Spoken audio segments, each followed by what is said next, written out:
What's up, guys? Thanks for tuning into the channel. As you can see from the camera angle, we're doing something a little bit different today.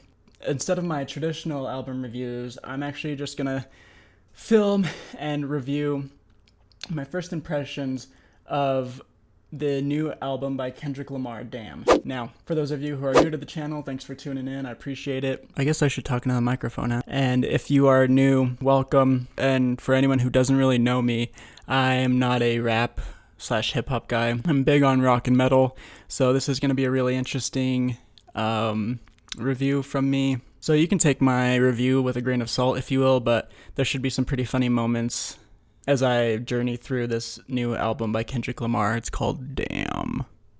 And I don't really know much about Kendrick Lamar, never really listened to him. So, like I said, this is going to be really fun. Hope you enjoy. And don't worry, I'll cut and fast forward and all that good stuff. And I have all the lyrics pulled up. I'm just ready to go. Let's get ready to review.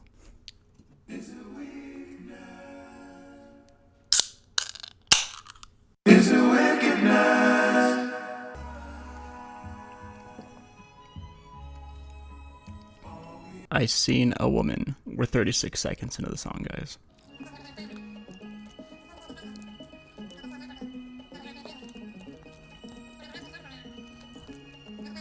Okay, so the first song was a little story of Kendrick Lamar finding some woman in the street. He asks if she's lost something, and she says, yeah, you lost your life, and then there's a gunshot. And then some news reporters quoting Lamar and saying they don't like the lyrics that they quote. Okay, on to the second track. It's called DNA. I got loyal.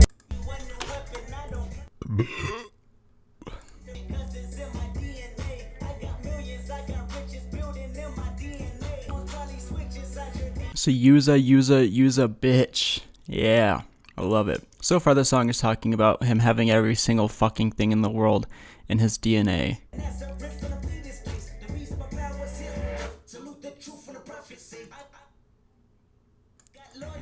There's a cool little effect that he uses like halfway through DNA. It's like a little swoosh from speaker to speaker. It's kind of interesting. So there's another quote of someone saying, this is why I say that hip-hop has done more damage to young African Americans than racism. And then Lamar says, I live a better life. I'm rolling several dice, yo. He's rolling in the dough. Why would he fucking care what you think? Fuck your life. That's literally a quote here. Rap lyrics are amazing.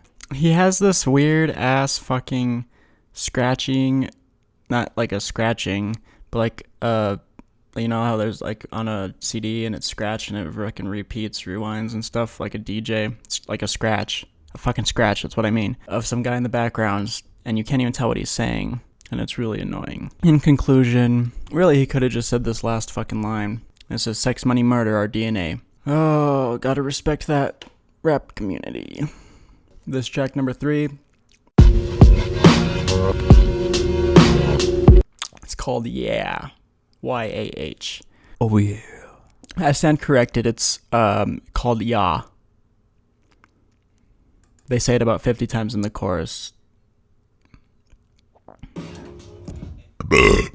So I can see here in the track listing that there's a song called Duckworth, and he mentions that he has a cousin named Carl Duckworth. I bet that's gonna come around somehow. I feel like there's not really that much flow to the lyrics. It sounds like he's just like talking with no rhythm. It's random bullshit.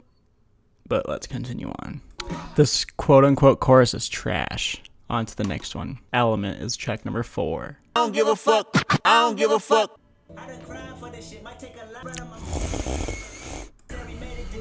So these intelligent lyrics in the song Element are talking about he's willing to die for this stuff, boy. He uses a derogatory term there, but I won't, because I have more intelligent words I can use, like boy. The first line in the chorus is, if I gotta slap a pussy ass neighbor, I'm gonna make it look sexy. He doesn't say neighbor there. I think this song is pretty much him bragging about having a lot of money also. I know who my new role model is. If I gotta go hard on a bitch, I'm gonna make it look sexy. I can't. I'm going to the next song already. Track number 5. Ain't nobody. It's called Feel. Are people usually impressed with the track, the music by now? Because I haven't really heard anything that great yet. Right off the bat, this is a bit of a slower song so far. So this song is definitely called Feel because he says the word feel about a million times, like every line in the verse. This song's a little more respectable because it's basically a fuck you to everything, really. And kind of feeling him down, like kind of feeling sorry for himself. Keeps saying, ain't nobody praying for me. Ain't nobody.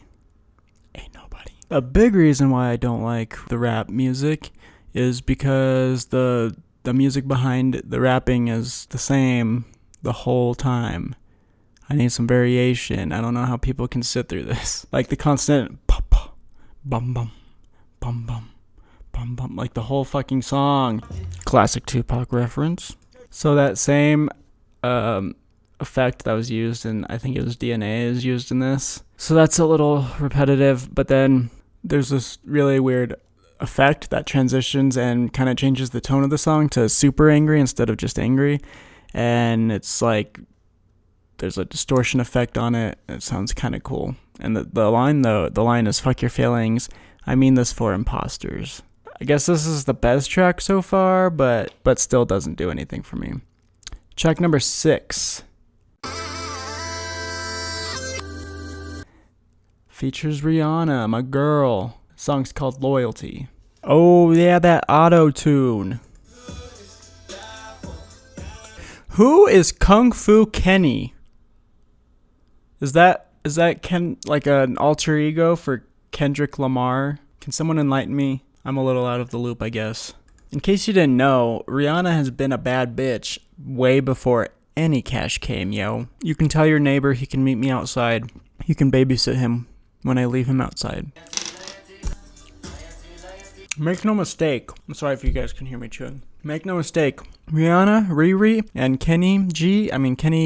Kendrick Lamar, they don't let you forget that this song is called Loyalty, Loyalty, Loyalty, Loyalty. Will you still love him when the Ferrari don't start? Let me tell you, if your Ferrari ain't starting, I'm outie. No pun intended. That was not meant to be a car joke, but that was pretty funny. At the end of the day, the song is about being loyal to the people you love. Oh yeah. On to the next one. Track number 7. Love's gonna get you killed. Is called Pride. Is Kendrick Lamar a pretty respected rapper? Like I said, I don't have much experience in the rap game, so take what I say with a grain of salt. But when they try to sing, the melodies are really weird and not very appealing to me, so I'm not sure how this shit gets so fucking popular. But that's just my take. And that is to say that the song starts off with some of that weird singing. I actually kind of like this lyric in the song Pride. I can't fake humble just cause your ass is insecure. It's pretty brutal. No one's credited on the Spotify track as being a featured artist, but there's obviously other people singing in this song. I don't know how that really works in the rap industry. Yeah, this song actually has some really good lyrics. And I feel like I actually can tell what he's talking about. And it's not just about getting bitches and money. Another good lyric, a perfect world is never perfect, only filled with lies. Race barriers make inferior of you and I can dig it. I like the singing by this chick, whoever's singing with him. These lyrics over here say it's Anna Wise. Never heard of her, but she's decent. And that's about it for that track. Track number 8. Nobody is called Humble. I am not down enough to understand what he's talking about in this song. Finesse a neighbor with some counterfeits, but now I'm counting this Parmesan where my accountant lives. I don't know. Hold up, bitch. This lyric is seriously like 20 lines of him saying hold up a bunch of times. Oh dear Jesus. I skipped to where I thought that chorus would be over, and it still wasn't over. I'm not into that second verse, and then it ends with that same dumbass chorus that I'm not going to sit through again. Track number 9, Dear Jesus, we only have 6 tracks left. This one's called Lust.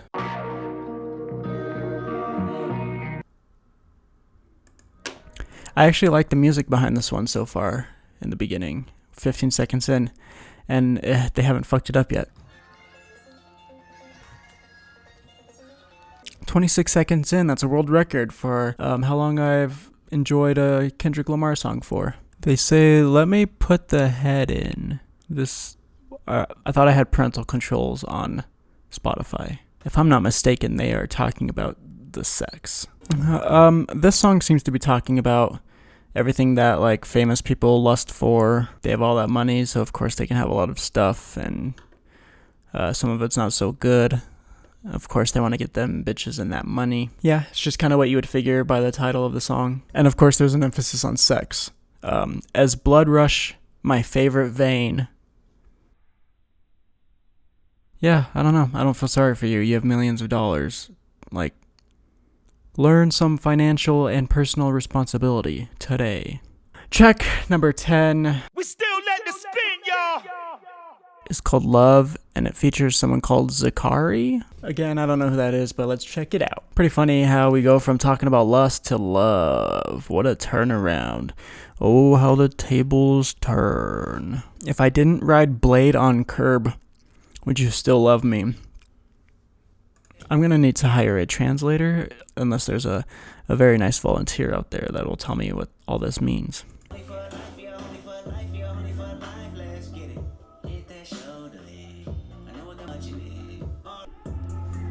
So 10 tracks in, and we've got a love song, finally, and it's just hard to take it seriously with all the bullshit that we've already listened to, and the generic lyrics of I want to be with you plague this song.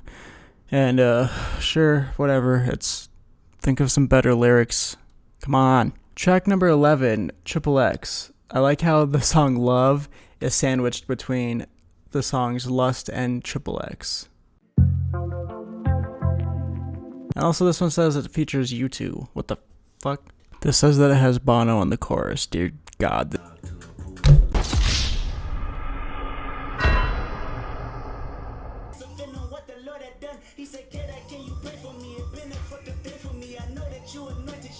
Talking about his neighbors again.